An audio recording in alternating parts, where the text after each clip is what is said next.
Welcome to the Daily Horror Habit Podcast. I'm your host, Jay Krieger, bringing you daily reviews of currently streaming horror movies for your twisted pleasure. Be aware that these reviews may include mild spoilers. And as always, I hope you enjoy. Today I'm joined once again by friend of the show, Berto, to chat about Ari Aster's debut family drama horror film, Hereditary, which is currently streaming on Amazon Prime. Hereditary tells the haunted tale of a family grappling with grief. After the loss of her mother, Annie, played by Toni Collette, begins to uncover terrifying secrets about her ancestry, though the deeper down the rabbit hole she goes, the more danger she puts her family in. Berto, welcome to the show. Thank you for having me, man. It's good to be back. Yeah, of course. Anytime. I feel like this episode has been long in the making, considering I had you on once before to do Cabin in the Woods, and yet now it's time to kind of like bond over a movie that we have a deep love for. Yeah, I think it's probably the only scary movie that I'm a big fan of. I'm not like it's creepy, but I'd still watch it because it's so well done, I think. Yeah, absolutely. It's definitely I would say this is the first film as an adult that I've seen that made me lose sleep over. Yeah. Oh yeah. Yeah. Well, we watched it last night and I kind of had a hard time falling asleep, to be honest with you. Yeah, it was a combination of just the thought, like me thinking about the movie, and I think it's in the heat. I think it's kind of like it was really hard to fall asleep. Kind of creeped myself out about that. We saw this opening night back in 2018 when it came out, and I just remember going home because I reviewed it for some website, and I like jotting down notes and then laying in bed until like 2 or 3 in the morning, just like terrified out of my mind, not being able to sleep. Like, we'll get into it, but it's kind of just like staring into the corners of my ceiling and stuff. And I was like, am I really about to sleep with the lights on? Yeah, it was definitely, that was probably, this is probably the first movie I've seen, like a scary movie that I've seen in theaters. I don't think I've ever been to a theater to watch a scary movie. And it definitely, I mean, last night we watched it through like Zoom, but with headphones, and I think it just changes the whole movie. Like for me, at least, I picked up minor details of like within the soundtrack that just made the scenes more intense, which I think it was awesome, which I've never picked it up. I haven't picked it up in the movie. Absolutely. I think this movie has one of the defining characteristics of like a timeless horror movie in that I think I've seen this movie now probably 6 or 7 times. Yeah. And every single time I watch it, I get a better appreciation for a different aspect of it, or my overall enjoyment of it kind of just grows and grows. Like, I think originally the first time I watched it, I had a big problem with the length of the movie. Yeah. I thought that it kind of went on a little too long, but on a rewatch, especially like last night, we picked up more on like the soundtrack and different elements of it in listening with headphones, which I don't know, that's not something that I really have experienced before in a movie. Like you'd think that I would have picked up on certain cues in the audio and stuff before, we both would have, but just it shows another kind of layer to the film that kind of just grow a greater appreciation for. Yeah, it was definitely, I definitely like, even like there's like certain scenes where there's like a little bass in the background that we picked up on. It was like, I thought it was like something like outside of my house or something. But then I realized I was like, oh, it's part of the movie. Like it kind of brought this like intensity to it. Like something's going to go down, kind of like builds up the moment. But yeah, definitely. I appreciated it a lot more. I mean, like we always do. I feel like every time we watch movies, we tend to learn more about it. And then this is definitely one of those that the more you watch, the more you pick up on the subtle cues of the movies, like little hidden gems, which I really like about that, like about the movie, that there's certain scenes where it's like you pick up little hints of like the grandma left certain like messages, I guess, that you pick up throughout the movie. And it's awesome. I really enjoy those kind of movies. Yeah, I think so. Right out of the gate, I think the biggest strength of the film is the pacing of it. Yeah. And this is, by this point, I'm coming off as a broken record because I've said in past reviews about horror movies, like my biggest problem is that they basically show too much too soon in the movie, generally. So that way, by the end of the movie, the last 30 minutes, you're kind of like, I've seen everything that they can do to scare me. I'm no longer scared. Right. Whereas this film is constructed in the opposite way, where the first 2/3 of the movie are all spent about developing the characters and kind of just getting to the root of their trauma and their grief, and how this is like a very fractured relationship between all the members, whether it's the wife, the husband, the 2 kids, and then it grows and grows and escalates throughout until we get to that ending, which is kind of just unimaginable nightmare. It's like basically. peak nightmare, I think. Yeah. Yeah, exactly. It's very, very creepy in that sense. But like you said, like in the beginning, I also enjoyed the way the director, they did the camera angles. I think it's awesome. Where we start off in the first scene where it's like you have the dollhouse and it slowly zooms into the room and it just kind of like slides right into the scene where the kid's sleeping and the dad walks into the room. It's so well done. I think it's one of my favorite like things about this, like the director in general. Even with Midsummer, he does the same kind of style of movie, like the same kind of style of filming and stuff. So it's like it's kind of cool how he like combines like two different scenes into one. It kind of like flows together. Yeah, there's numerous scenes like that where they're transitioning really seamlessly, where like you said, he zooms into the dollhouse and then we get into the set basically. But then we also have a couple of scenes, I think there's two scenes where the transition from day to night is like instantaneous.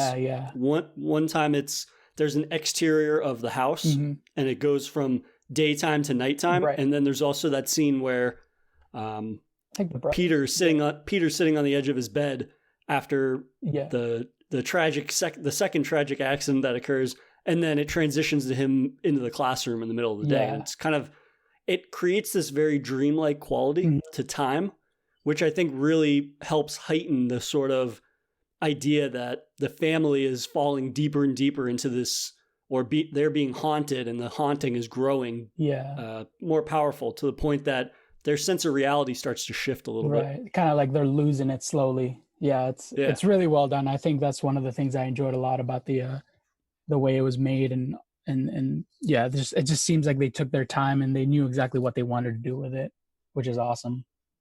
Yeah, absolutely. Something that I never knew before watching the documentary that was part of the Blu-ray was that the house itself, so it's obviously a real house that they did for the exterior, but then for all the interior shots, they actually had to build a set. Oh, wow. And it's one of those things where the interior, sometimes between the interior and exterior, when they do that, there can be something lost. Like the house sometimes cannot feel like the interior sometimes feels it doesn't belong, maybe unnatural, like it doesn't belong exactly to the house based off of the exterior. But this one, I feel like it's so expertly crafted that, again, it kind of taps into Ari Aster's vision that's so seamless in transitioning. So there's never a moment where you're like, this doesn't really seem like it would fit within the context of like the house that's that's essentially the framework for most of the action or most of the scares that occur within the movie. Yeah, definitely. Yeah, you can definitely tell, like, again, it's like attention to detail in that sense that, it for me, it was very fitting. And also something we realized how big the house is. It's huge. Right. For it's like a family of 4. It's like massive house. It's like, holy shit. But definitely it's very fit. Also, like, even when they were like the beginning scene, we were talking about how he zooms in, it kind of feels like you're almost going into like a play scene. Like when you go to a play and you see this scene that's like a set, but then it like naturally like transitions into like you feel like you're in a room. Like you zoom into the dollhouse, and then it seems like you're in like a theater watching a play, and then it all of a sudden snaps into like you're in this room, like you feel like you're in there. And I think that's again back to the director, the attention to detail and the way it makes you like transition to like you feel like you're already there in the house, which is kind of awesome. Yeah, and I think what really captivates me still on a rewatch, like this is my 7th rewatch, I think, is just how much attention and time is given to developing these characters and really focusing on their relationship and showing that we essentially come late to a relationship that's already fractured. Right. Because from the very beginning of the movie, they just feel very at odds with one another. Like they feel almost awkward and a lot of their, very distance, distant. Yeah. And then we see what happens when they're faced with this unimaginable tragedy, which basically sends them spiraling even more and more. And that's when we sort of see a lot of the things that have been, or the feelings rather, that have been lying underneath the surface for them. They kind of just come out to the forefront. And the way that kind of lines up with the discovering a lot of the different secrets that the mother had. Right. And then kind of transitioning from that into the haunting getting more and more intense. Yeah. It just involves the viewer in a way that not a lot of horror movies can say that they do. Right. Or not to the lengths that they go, that in the end, like, it makes the ending of the movie that much more shocking because there's only one or two really scary moments before the finale. Right. And which, I mean, how many horror movies can say that within the first 90 minutes kind of thing? Yeah, it just seems like back to the family connection. It's like, yeah, you see that they're kind of almost, when you meet the family, it's like they go through this like funeral, the grandma and stuff, and then it's like you see like they're kind of broken apart, like they seem very separate, and then they get thrown with this other situation that happens, and it's like you can see that slowly deteriorating their relationship, and it's falling apart, and then on top of that, it's like this thing that goes on, like the hunting, and just kind of like it exaggerates everything that's going on around them, their emotion and stuff, and it just kind of basically really shows their, I guess, their true identity of like some of the characters are scared, some of them don't even know what to think, some of them are just losing their mind, and it really kind of like, and like you can really notice that. And yeah, it's one of those things where it's like you said, like even the scary movie, it's like it's a slow build up, but I kind of enjoyed the way it introduces the characters to really like show you this is their point of view, and then it leads up to the final scenes, I guess. They do a really good job at that. Absolutely. And I think it's really telling. Ari Aster said in the documentary, again, the making of that I watched, he says that by taking a lot of time to invest us in the characters, it's that when horrible things start happening, it's not just like a spectacle. It's more about like a betrayal of these characters in the sense that we actually care that these horrible things are happening to them, rather than just kind of it serving as being a shock. And like he said, as being a spectacle, this idea that the movie really doesn't waste any of its scares. All of its scares are directly tied to the characters themselves. Yeah. And we're so invested in them that it's like pretty heartbreaking to see some of these people experience what they do, when a majority of them are considered like quote unquote innocents. Like most of them haven't done anything wrong. Yeah. And it just kind of, it lends this very dark and unforgiving nature to the haunting itself. Yeah. Where a lot of time in some haunting movies, especially in the conclusion, like directors can tend to kind of pull the punches a little bit at the end, where it's like, oh, we want to go for a happy ending. Right. And it's like, this movie does not have a happy ending at all. No and way. Just to see that play out in the scares throughout is just really rewarding in a way that, again, like not a lot of modern horror movies capture. Yeah. No, yeah, definitely. You definitely see the way, I think, yeah, it's like, even from the beginning, you see the character develop, and then it kind of leads up to this big, I guess there's not many scares within the movie, but you kind of feel like the tension. Again, I think it adds up to the soundtrack also.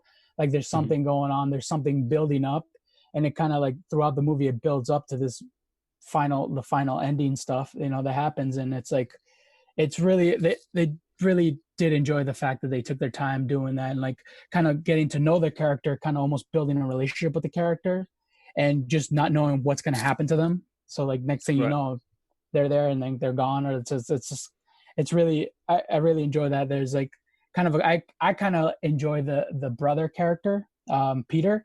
I think he's one of the, I guess he's very innocent, but at the same time, he's kind of becoming an adult because he's in high school.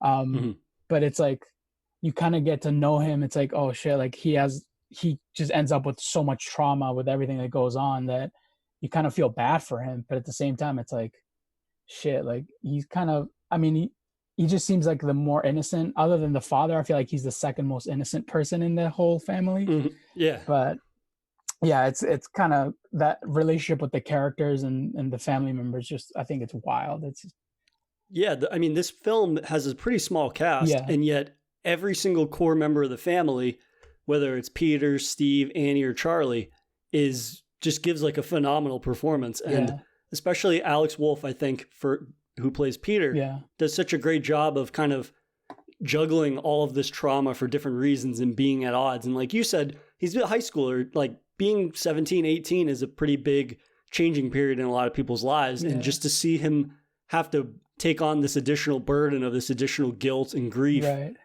is just kind of like heightens everything. Yeah. And then of course, like we'd be remiss to not mention Toni Collette's performance, which is, I mean, I consider that like an Oscar-worthy performance, to be honest. And of course, it being a horror movie, essentially, this got overlooked by awards or let me rephrase that. It was overlooked by the Oscars. Yeah. I'm sure it won plenty of like different horror awards and whatnot, but she does such a fantastic job of juggling grief and trauma and all of these things. The emotion parts of it, yeah. Yeah, exactly. And her emotions have this huge range where it goes from very understated and kind of depressed, and then she has these larger than life outbursts trying to almost like purge all of this negative emotions that she has, like in the dinner scene, right, where her and Peter start basically shouting at each other and like kind of duking it out. Yeah. And we have this incredibly tense moment where Gabriel Bryan, who plays Steve, is just kind of sitting there and not being the moderator between them. And the two of them are kind of like verbally duking it out. Mm-hmm. And they have this massive release of all of these negative feelings about one another and everything, but it doesn't resolve anything. Right. They're just kind of releasing themselves. Yeah. Yeah. There's no resolution to what they're feeling, essentially. It's kind of just them using it as an opportunity to vent. Yeah. But then the tension is even more so after that. Right. Like you can't have that screaming fight and then not still be in the same place you just were. Right. Yeah. I think that, and that also goes to the actors themselves. Like how, like that was probably also one of my favorite scenes too. It's like, you really get to see how they get into like, you feel the emotion of like, Annie, like she gets like the character herself gets very emotional, and like Tony does a great job at expressing that. She like I think she breaks down and like starts crying. It's like, and you can see it from Alex, like who plays plays Peter. He also kind of like, he's kind of staring at like, holy shit, like you've been holding on to this for like this whole time. And it's like, when were you going to let this out kind of thing? He has kind of this shocked look in his face when he's just sitting there kind of just taking all this like heat that the mom's like giving him, you know? And it just seems like it's such a well done scene that like, even from the actor's point of view, I'm not an actor, I don't know anything about acting, but I think that was one of the best scenes I've seen of like drama. It's so funny too, because apparently Toni Collette told her agent around this time before she got the script, like, I don't want to do anything that's intense anymore. I just want to do like comedies and all these different things. And as soon as she said that to the agent, this was the first script that he sent her. Oh shit. And it's just so wild to me that I guess she really got bought into the screenplay that Ari Aster wrote. And she thought that it was just such a well written, and he was able to translate exactly what he was thinking onto the page. And he really did sell this movie basically to like producers and stuff. He didn't sell it as a horror movie. Right. Because chances are, for a first-time director, it would be pretty hard to sell this and to get the kind of cast that he got for this movie based on that. So as selling it as like the first and foremost being a family drama in a lot of ways, that is facilitated within the genre of horror, I think really speaks to how they were able to get people involved with this movie that are like really phenomenal actors. Even Miley Shapiro, who this was her first feature film, she had done Broadway before. Yeah. Like, her character doesn't say a lot, but it just shows like her ability to kind of convey all of the odd mannerisms and tics that that Charlie has, which makes her character so unique and such an outsider. But she barely says anything the whole movie, or the part of the movie that she's in. Yeah, I think mostly her actions speak louder than her lines, actually. So it's like, I think she does such a great job being her first movie at such a young age. I think she did an amazing job at that. Like, she definitely gives you this like freaky, creepy kind of like child that's like weird. Like, you don't know what the hell's going on with her. And it's like kind of creepy, very creepy character that she plays. But I think she does such a great job at like just hitting those like key notes of like her like signature like clock noise that she makes, which is by far one of the creepiest sounds. It's such a like minor sound, but it like she gives so much meaning to it that it makes it creepy. Which again goes to the actor's ability to be able to transform that such a small sound into such a big part of the movie, which actually ends up even it carries on until the end throughout the rest of the movie. That I think that's a really great point, in that she's able to sell it so early on that when they bring it back later in the film, it does have that kind of added weight. Again, like we hear the sound for the first, I don't know, during the course where she's alive, we'll just say. Yeah. During the course where she's alive, and you hear it and you're like, that's kind of weird. But then you don't like put a lot of thought into it. Yeah. Until she's gone. And then you've kind of like gotten a connection with her character to a certain extent. And then it starts happening again. Like, it just has that more added weight to it that makes it actually like terrifying rather than just a weird sound. Yeah.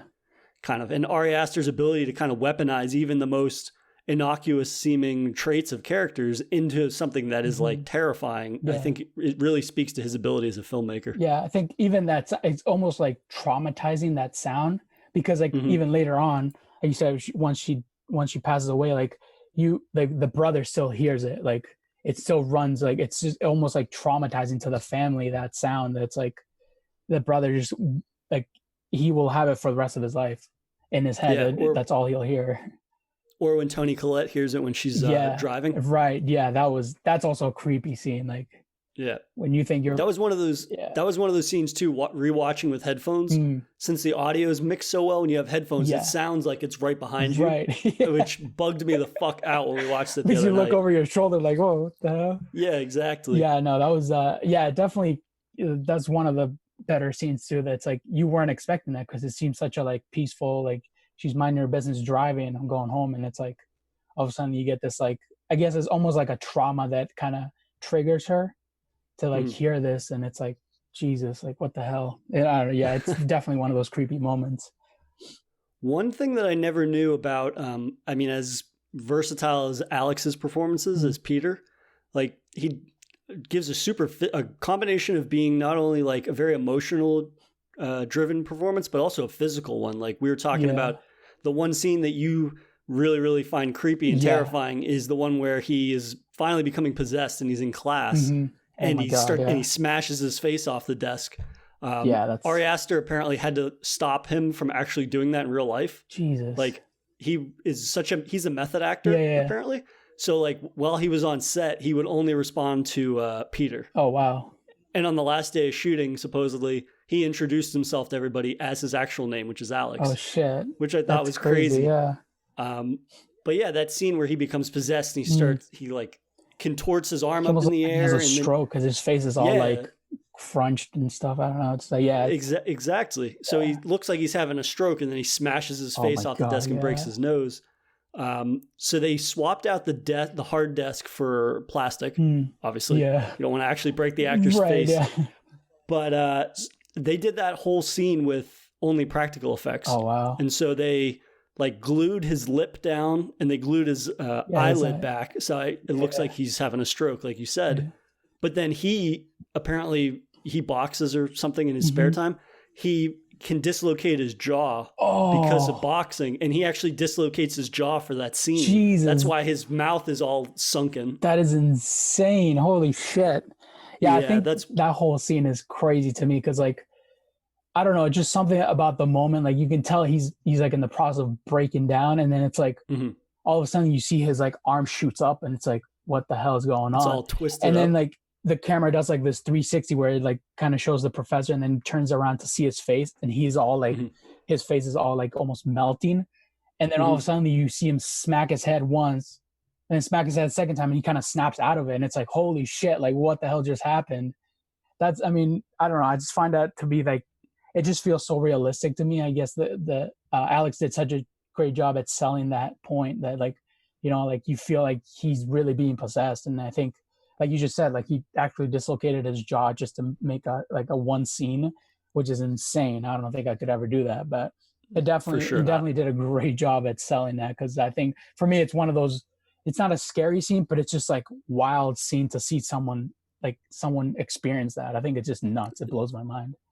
Yeah. It's super disturbing and it sits with you not only because of his performance, like his willing to utilize his physicality for that role, but also like, again, coming back to Ari Aster's ability to scaffold the scares. Traditionally, I feel like with possession stuff, some directors have a tendency to make it immediate. Yeah. Whereas in this, it starts very slow and it's very subtle. Yeah. So that way when it kind of catches you off guard when things go 100, like 0 to 100 in terms of displaying that he's become fully possessed now. Yeah. And I just love that throughout the film where we get those little instances where like he has the nightmares where his mother lights him on fire, and then he imagines like his head's getting pulled. Yeah. Oh, no, that actually happens. I think his head gets pulled. Oh yeah, on the bed. When he's in bed. Yeah, when he's in bed. Happen? Yeah, I thought that was he was dreaming. Oh shit. No, I think that part is real. Oh wow. and then he has like the panic attack under the bleachers. Oh yeah, that was. And it just kind of like slowly grows until it gets incredibly aggressive in terms of just like now the haunt, like whether there was any doubt that there was a haunting or possession happening, like there's no doubt anymore. Like it could not be more apparent. Yeah. Yeah, no, I really like that Arias did that. Like it kind of like a slow buildup, because most movies I feel like it's like almost like in The Exorcist kind of just shoots to the conclusion of like this person's definitely possessed, you know it. There's no like signals of like these are like kind of like the signs that a person's becoming possessed, and it's just kind of like I don't know. I feel like we're so used to seeing just like jumping to conclusion like, yeah, he's possessed and it's like a demon or something.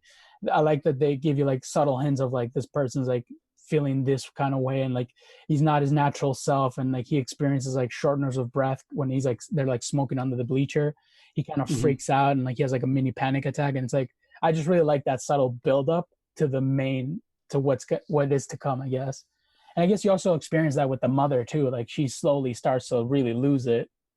And it's like you kind of get to like see her growth as like the way she's losing her mind, and she meets that lady, and that's when really it kind of starts taking off for her, which is really intense.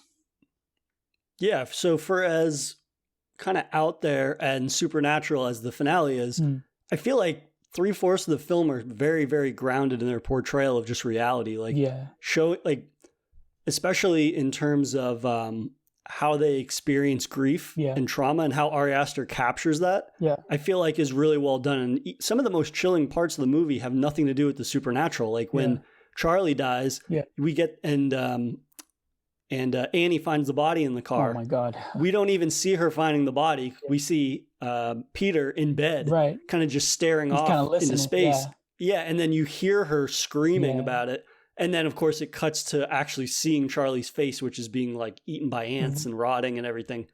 But then it cuts away from that again to Annie like on the ground, like writhing and screaming. And it's just, that's the most like disturbing, one of the most disturbing parts of the movie for me. And just like how raw that energy is and that emotion. And it's made so palpable for the audience that I don't think they could follow that immediately up with like a big in-your-face scare or something like that. Yeah. Because there's so much groundwork in those little kind of gut-wrenching moments. Yeah, I really like, again, Tony's performance. She does an amazing job at that. Like, she really sells that she's feeling the pain. Like, you can feel it, like, in the crying, in the yelling, you can feel her pain. And I think that's what we were talking about, like, during the movie. It's like, wow, you really, like, can tell that she's really feeling this grief and this pain, that it's like, damn, I lost my kid. Like, that's intense. Like, I don't know. I feel like for a mother, that's something so hard.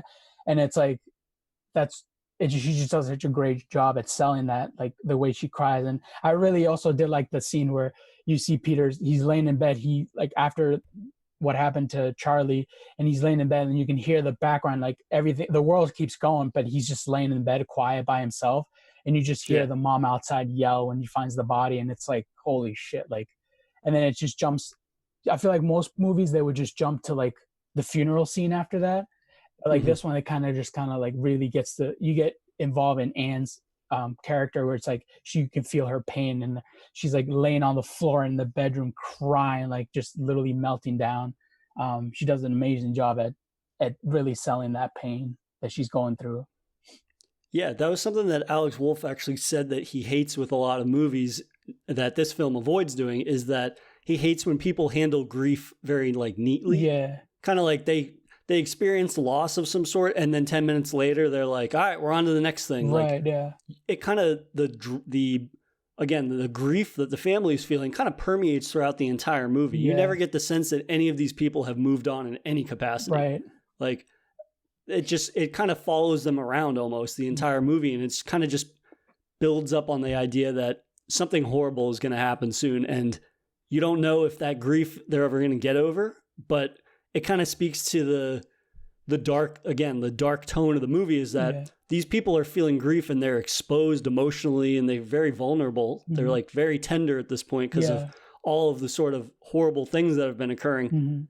But the director doesn't care. Like, he wants to have something prey upon these people that are at their lowest point. And that's just something that, again, like I really like in horror movies, because it's like, that's what makes them the most memorable. Yeah, definitely, he like touches those like soft spot in the character that really shows you like the emotion that really comes out of him. I think that's, like you were saying, like I think that's one of the best things that adds more intensity to the movie.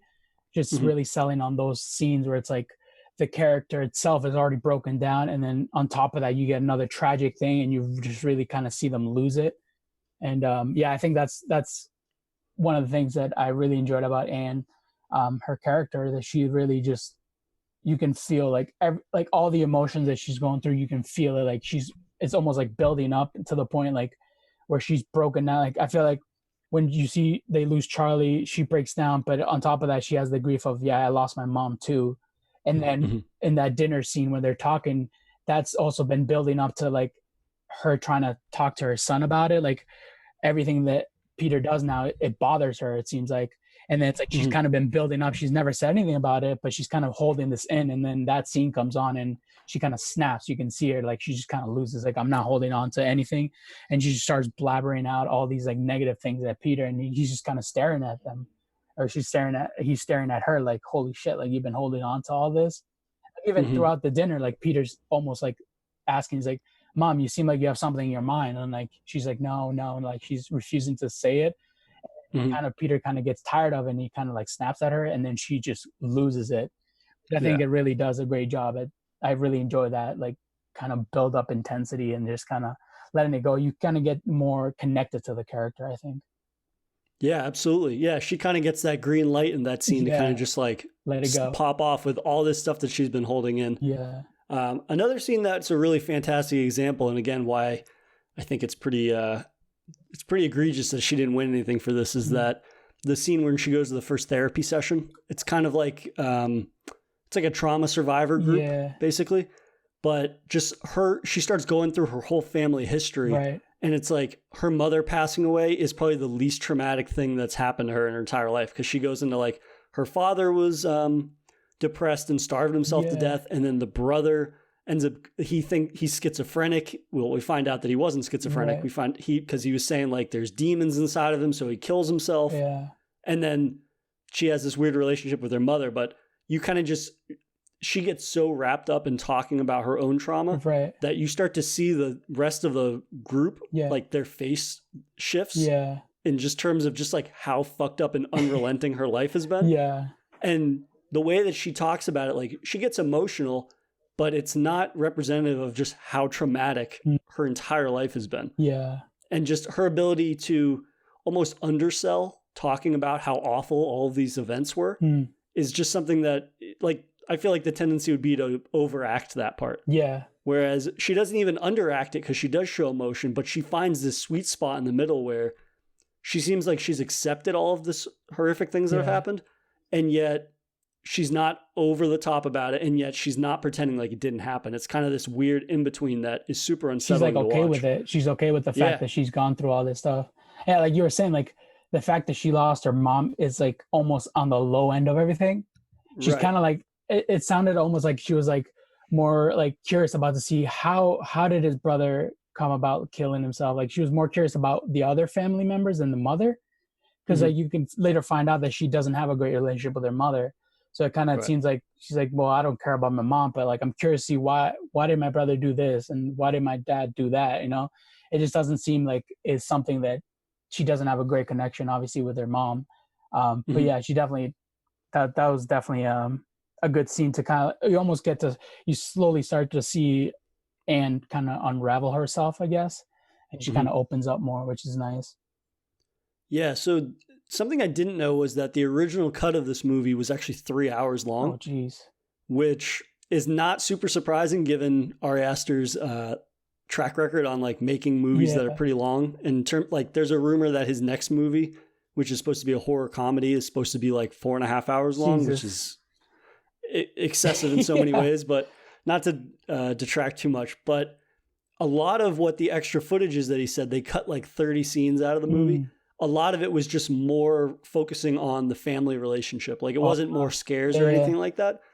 And I think, while I'm thankful that it's not 3 hours long, I think it just, again, speaks to his dedication in really making that the focal point of the film, which, again, it really complements the scares in the later half, which I really want to get into now. in terms of just like how hard they hit. And it's not necessarily stuff that we haven't seen before. It's kind of just a combination of scares, but it's more so that we're not expecting them because of the kind of trajectory of the movie. Yeah. No, well, to be honest with you, I'm glad he kind of didn't add those 3-hour movie kind of thing. I'm glad I think he did a great job at picking the scenes that he wanted for us to see. And I think the scenes that he did pick, I think it's a great job at picking them because you kind of get to see their family, but you get to really know them, but you don't really get to they don't get fully exposed. You just kind of know enough to kind of creep you out in their backstory. But yeah, definitely. I don't know if I could have probably watched that 3-hour movie. He kind of just lets us know enough about them that we are able to follow along. We're able to become invested. And yet there is always this little tinge of mystery revolving around everybody, essentially. Like, it would be very interesting to, I guess, I wouldn't want it in the movie because then it would explain too much. But it is interesting how it feels like we're coming into this family and we're observing them after a significant period of time where things have been uncomfortable. Yeah. Like, it's not that things become uncomfortable once the movie starts. It feels like we're joining them and things have been uncomfortable and tense for a while. Right, yeah. Before the mother even died, it seems that there was inner conflict between the characters, which is just really rare because, again, like, how many movies actually do that? Usually the conflict arises from something happening. Right. Whereas with this, the conflict is already heightening everything. It's heightened. Yeah, it's already happened. And we're seeing it continue to escalate rather than starting at like ground zero, basically. Right. Yeah. I mean, I feel like, and even like something that you don't like, I feel like the father himself, he kind of like, he's probably the most distant out of all those characters, like out of the 4 characters. He just seems like he's like, doesn't really care about this problem that's going on with the family. Like, he's kind of like, he's there, but he's not really supportive in a sense. Like, he's trying to help, but like, he doesn't seem like he's putting much effort. And that seems like he's kind of, I feel like he's worn down from everything that's been happening. I mean, we kind of walk into this movie knowing that something has happened. But like, we don't really know exactly what it is, but it's like, he's kind of seems like he's beat up about it. Like, it doesn't really like, he doesn't add much value to it, but you kind of also need him to be like the male of the house. He's the one that's calm out of all 4 of them. He's like the least traumatized, least one that goes through the trauma, although he is the husband and the father of the house, but like, he just seems very calm and relaxed. And it's like, he's like, what the hell is going on? Like, he kind of, at one point he does that, like when they, near the end, it's like, what the hell are you doing? Like when they try to, use the, they do the seance. Yeah, the seance stuff. He's like, what the hell is going on? Like, what is, like, this is just another crazy thing that you're doing or something. And it just, I don't know. I feel like his character is very minimal, but you kind of need that person to be like the person that's kind of stinking outside of the situation. Right. Yeah, he's definitely the one that feels the most reserved. Yeah. But at the same time, like, I feel the most for him at times because he has to deal he's dealing with all these things. Nobody ever checks in on how he's doing. Right. And he's experiencing a lot of the trauma that they are. And yet he's never, like you said, he kind of has to be the foundation basically of the characters. And yet he's still grappling with all of these things. So he comes off as very reserved. Right. Something that I learned in the doc that I watched, I didn't realize, and I don't think they ever say it in the movie, that apparently he was Annie's psychiatrist. What? And yeah, so Toni Collette says in the interview that basically he was her psychiatrist, and then when she stopped seeing him, they became involved romantically, and then they end up getting married and having kids and all that. I never realized that before. Yeah, I would have never noted that, yeah. And in knowing that, like, it's almost more disturbing that that's the case, because, like, he's a psychiatrist, and yet he knows what she's been dealing with. Right. He knows her, like, family history and the things that she deals with, and yet there's all these warning signs that something had to have happened for her to go see him in the first place. Yeah. And so for him to sort of see the breadcrumbs leading to her eventual spiraling into, I guess for lack of a better word, like madness or mania, to not be more proactive in it, I guess, is just it's kind of like more disturbing in a lot of ways. Yeah, it's like, he's kind of like, she's weird, but I'm still going to do this, like, in a sense. Like, she has all this problem, but I still want to go for it. Like, it's like, that's kind of crazy to think about that. Jesus. Yeah. It adds just, again, like on a rewatch, it just adds another wrinkle to the film that's super disturbing. Yeah, it seems like he's almost like in the distance watching, in a sense, like in the movie. Like you get to see the scene when she comes in, she's like, oh, I was at the movie theater. He's just sitting there reading. He's like, oh, you've been gone for a while. Like, and it's like, it just kind of seems very distant, but he's kind of like almost observing her, like what she's doing, to the point where she kind of already starts losing it. And he's like, this is insane. Like, you're crazy. Yeah, he's very clinical in his way that he kind of watches everything. Right. He's like collecting a little too much evidence. Right. Like maybe step in a little sooner and do something or say something. Yeah, especially when she's making these like dollhouses of like her trauma. Like we see it, and she has like her office, I guess her office room where she works, and like she's everything that's happened to her life. She's basically making a dollhouse out of it, the situation, which is insane to think about it. Like, right. And then when she goes on and have the scene where Charlie dies, she basically rebuilds that scene. Is also just out of this world. I would have.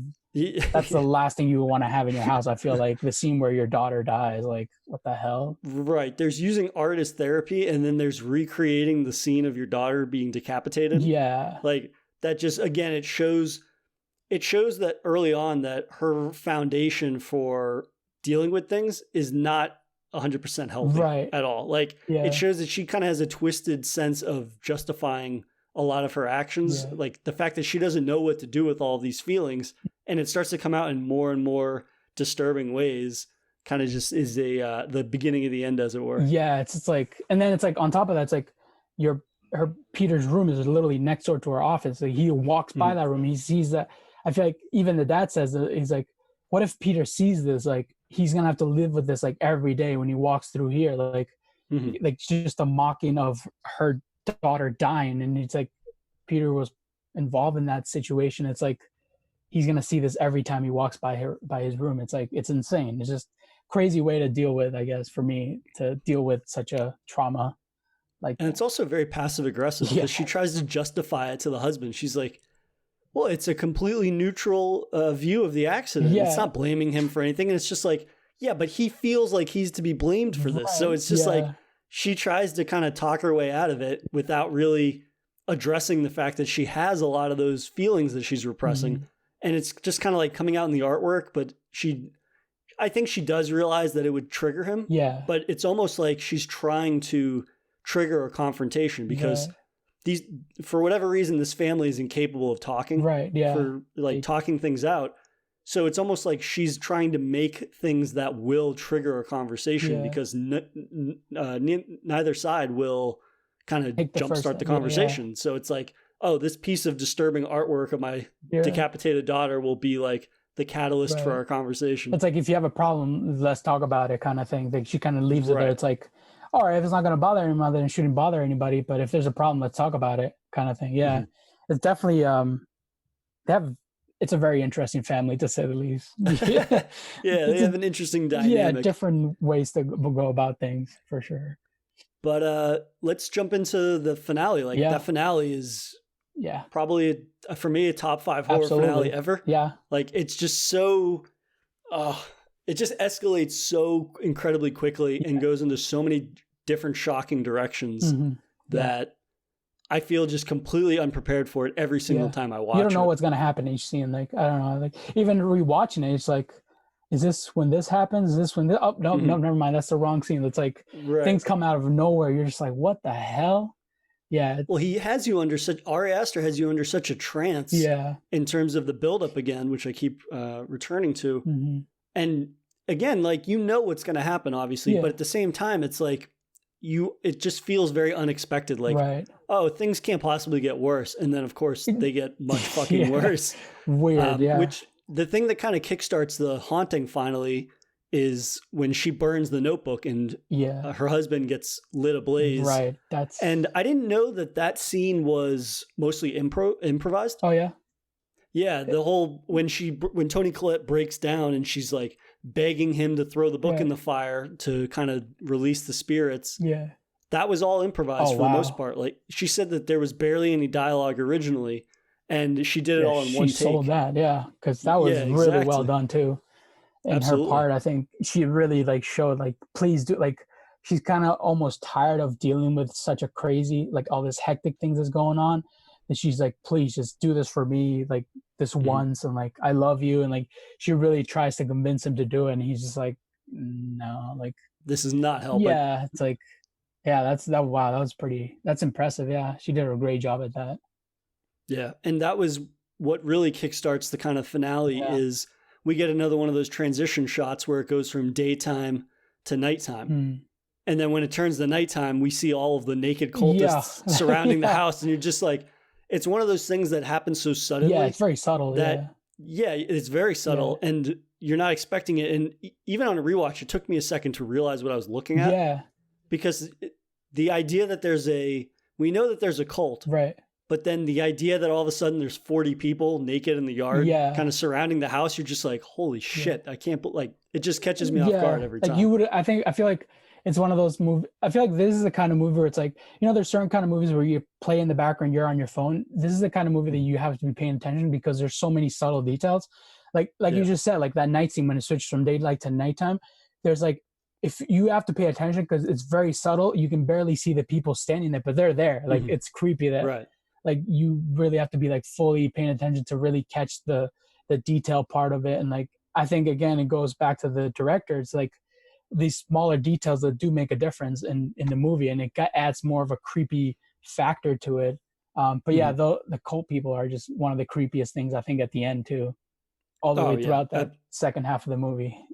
Absolutely. And I mean, the scene where Peter wakes up in bed and he can't hear anybody, and then you just see in the corner of the room, the camera focuses a little bit, and you see Toni Collette, who's now fully possessed, just like a fly on the wall, hanging out in the top corner.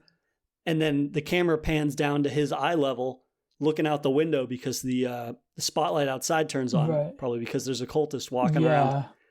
But and then you see her like spider crawl across the ceiling out of the room, and it's just like, that's a nightmare. It's at that point. It's straight up nightmare fuel.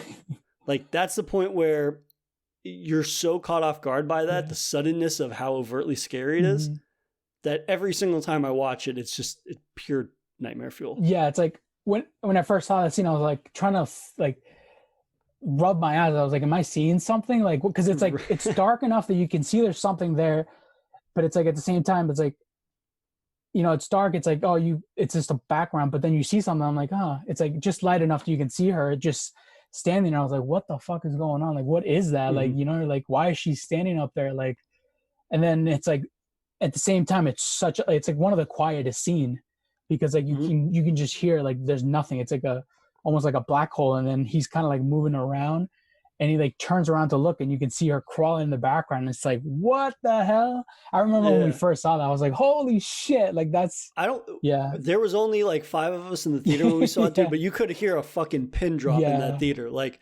we were sitting with one of our other friends and literally the whole time I'm just like, not talking, barely, like holding my breath. It's so terrifying. That scene. That's when you really get to see her. Well, I think also that the beginning part before when she originally gets possessed, when they're in the table, I think that's also a creepy part when she starts making those weird noises. She starts talking like Charlie. Yeah. Oh boy. Or impersonating her. Or I think she starts like growling when the dad bends over to look under the table to see. Oh yeah. And she goes, I was like, oh my God, dude. That's right. And then she's kind of just like staring down, and her hair's hanging, and it's like, and at that time Peter's like, what the hell is going on? He's like freaking out. He really compliments that in selling that, where he's having a full fucking meltdown when she's doing that, and he's just like, make it stop over and over and over.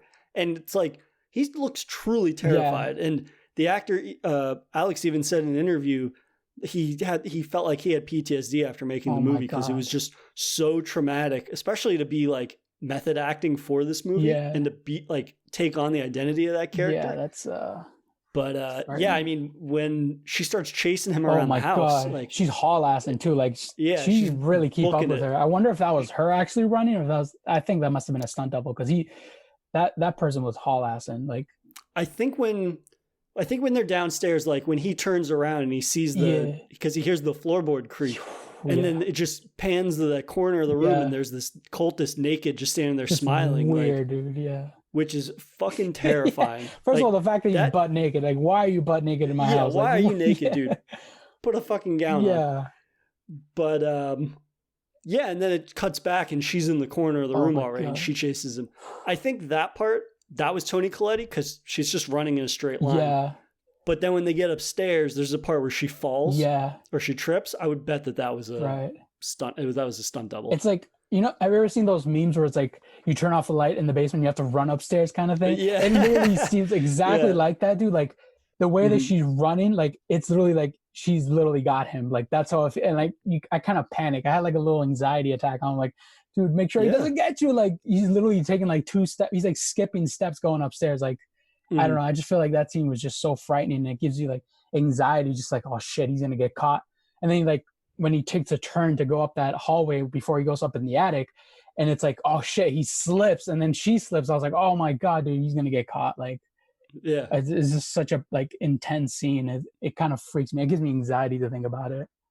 And then, I mean, he gets into the attic and he closes the door behind him and you're like, oh, he's good. Yeah. And then you see her on the ceiling again, like smashing her face against the door, trying to get in. And it's just like, what the fuck? Yeah. This movie, like, it just keeps building and building and building. Like, you assume to a certain point, like, she can climb around on the walls and stuff. Like, we've reached the ceiling of the scares. And then Ari Aster just continually, like, redefines what our expectation of the ceiling is for scares for the entire 15 minutes of that segment. Like, it's like, for me, it's like, if to think about that scene where like he's like at the attic, just close the door, and you start hearing this banging. It's very repetitive. It's a very fast pace. You would think she's like banging on the wall or something, but then it just zooms in, does like a 360 zoom. Again, I think it's like the camera, the way that does the camera, it's sick. And it does like a 360 zoom to what's going on under the floor of him. Right. And it's like she's literally on the wall facing the ceiling, or she's on the ceiling facing like the door, smashing her head. It's just the creepiest thing ever, dude. I'm just thinking like she's probably gonna kill. I thought originally it was like this where she died, because the way she's smashing her head just like nonstop. It's like you can almost feel the pace. It's like such a fast pace. It kind of like, holy shit, this chick is definitely possessed, like some creepy shit. It does a really good job of telling that. Aster manages to outdo themselves like moments later, where I love that again, where we hear it before we see it. Like we hear that it sounds like somebody dropped water on the ground almost, where you hear like a splatter. Yeah. And then he just freezes and you can see in his face, like, this is about to be so incredibly more fucked up than anything we've seen the whole movie. He's almost traumatized. He's like drooling and stuff. He's like, holy shit. Like, and then you hear the splattering more and you hear this sound that you can't recognize. And he just slowly starts to look up, and then he sees her levitating there with the piano wire, just like sawing her head off. Jesus. Yeah. It's so unexpected. Like you should expect something horrible to happen. Yeah. But at the same time, like there's no way that you could predicted any part of that. And it's crazy scene. I think what makes that scene one of the most terrifying moments of my life the first time I saw it is when we saw it in the theater. This is more just like anecdotal. There's a moment where you see her up there and she's doing that. And then it cuts very quickly after that. We hear another floorboard creak and we see him turn his head, and there's naked cultists in the corner and they're waving. People, and there's 3 people waving at him naked. The woman sitting behind us screamed so fucking loud when that happened, dude. I almost shit myself. Like that remains one of the scariest moments of my life. That woman screaming into my ear when that happened. Like it just made that so much more terrifying. And that's an experience I could never pay for, but I would pay all the money in the world to experience that again. Yeah. Oh my God. Yeah. I think I thought like that moment for me was like, yeah, she's levitating, cutting her head off is creepy. But then when he looks down and he sees 3 naked people like staring at you, smiling, waving at you in the dark. Yeah. That just, I was like, dude, that's the end of this. Like this is as creepy as it gets. I think the 3 people staring at you is more creepier than someone just levitating, cutting their head off. And I mean, after that, it makes sense what he did. Like just like run off. Like just throw yourself out of the second story window. I was like, I would have done the same thing, because there's nothing you can do at that point. Because like your mom was just chasing you downstairs, and all of a sudden she's levitated in the same room. You just closed the door, and then there's 3 people in the same room. Like, what the hell? Like, it's just so intense. So I think that scene pays off so well because of the timing. Yeah. Like we go from seeing Toni Collette sawing her head, and then it cuts very quickly to him turning his head, and then it cuts from like 3 different camera angles very quickly, where then it cuts from her to him to the people in the corner, and then cutting back to him, and he jumps out of the window like a second later. And the timing is just so perfect in executing that scene. Again, it's one of those instances where it takes your brain a second to register what's happening, and by the time it catches up, like it's just like so unbelievably terrifying that it just fucks with me every time. When you actually realize what's going on, you're like, holy shit. And then it's like, by that time, it's like, he's already gone crazy. Like he's just lost it and he's just jumping out the window. Like, those are definitely, I think for me, that ending, those last 15, 20 minutes is probably the creepiest of a movie that I've seen. Like, I'm not crazy about scary movies, but this is, I mean, and then we keep watching. I think we've seen this movie like, what, 5-6 times already. Like, I'm not crazy about it, but it's still one of the creepiest movies that I will watch because I think it's so well done. And it's really like, I really enjoyed the build up to it, and just like throughout the whole movie, it's just really well executed. And I really enjoy it. For me, one of the cool things is seeing the different camera angles. I think the way he manipulates the camera and the way he does the scenes and transitions, I think it's really awesome. But the cinematography is fantastic, and I love that carried over. I mean, we'll probably have to do one on Midsommar next, but it's just great to see his sense of style that's so refined, and it carries over to the sequel. Whether we'll get into the it's not a sequel. I shouldn't say it's a sequel. His follow-up film, rather. Like, it's great to see him tell such a distinctly different type of story, and yet that same unique and creative camera style that he uses, he employs in another way. That he goes from like dark interior shots to large, brightly lit exteriors in the follow-up film. And just to see that same attention to like detail and creative camera style is really fantastic. Yeah, it gives it a uniqueness to it. Yeah, and I think no matter what he makes next, like, I would be all on board for it, obviously. Like, just to see him continue and evolve on that would be really fantastic. Yeah. I was gonna say something and then lost track of the thought, but no, I think it's I think that like the scaresness of it, like I think it's worth like the build up, even if I don't know, I'm sure there's people that don't agree with us, but I think the build up to it to the end, I think it's quite creepy. Like I know there's people that love scary movies and they don't get scared. Personally, I'm not crazy about scary movies, and I tend to get scared, but sometimes I watch it just because I want to get scared. And this is definitely one of those that I enjoy, that I don't want to watch because it's scary, but at the same time I do enjoy being scared of. So it's like I almost like force myself to watch it, but it's worth it for me. Definitely. Like I said earlier, like I didn't sleep that well last night, but it was worth it for me. So mission accomplished. Yeah. But yeah, I think this movie is one that I hate to preface a movie with this, but it's like one that you really can only appreciate on a rewatch. Like, because most of the criticisms from a lot of people were like, it takes forever for something to happen, but it's like the ending would not be nearly as effective as it is if it didn't have that build up and all that character investment that we talked about earlier. Right. It really is something that is very methodically constructed, and you get so engrossed in that build up. I feel like on a rewatch, like the character dynamics are fascinating. The performances are phenomenal. Yeah. So that way, when you finally do get to something that's scary, you don't really have fatigue. Like, I think we kind of had a little fatigue the first time we watched it, in that the first 90 minutes, nothing overtly scary really happened. Yeah. But then on a rewatch, when you know there's a payoff, you kind of are able to relax a little bit and enjoy it, even if it's tense and frightening just as much the same. Right. Yeah, I like the rewatch because I also love the subtle like hint of like there's hidden messages within the movie. Like I just really like finding those little like golden eggs within the movie that you see throughout. Like you watch it the first time, you're kind of like trying to figure out what the plot is, what the character. The second time, you're kind of like, all right, I'm kind of familiar with this. And now for me, like the second to third time, I'm kind of like, well, what are there subtle hints that you'll know that what will happen in the movie? And again, I think it goes back to the concept that he does with the doll houses that he makes. That's a unique concept, like kind of foreshadowing what's going to happen. I think it's awesome. I think that concept, the fact that I don't know, I've never seen that concept used before, but like to show you each scene what is to happen in like a dollhouse style, it's creepy and it's unique in its own way, that I think it's awesome. I think you were talking about like we talked about it, like the movie Lodge kind of tries to do the same thing, but it's obviously not executed as well as he is. Right. And it almost seems like it's a rip off to Hereditary. But I think it's like a really unique concept, which I enjoy.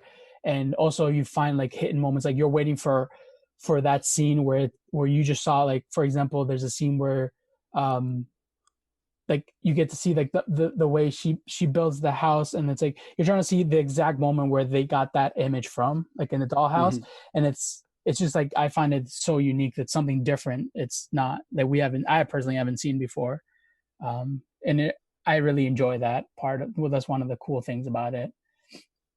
Yeah, absolutely. Again, it's another way for them to show us the family history rather than telling us, because I believe Ari Aster has a 3-hour cut of this. Like, that does not surprise me at all. The fact that there's probably a lot of exposition that had to be cut out, and instead they have this as a solution to that, maybe a little bit to help. Yeah. I think is just really indicative of a filmmaker that is not only able to make his vision for something more palatable for audiences, because there's very few filmmakers that can make a 3-hour movie and like retain our interest throughout.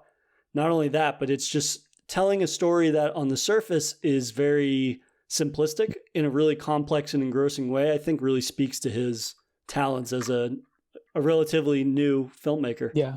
I mean, he has a handful of short films that he made. They're like 30-minute movies that I kind of want to go back and watch now.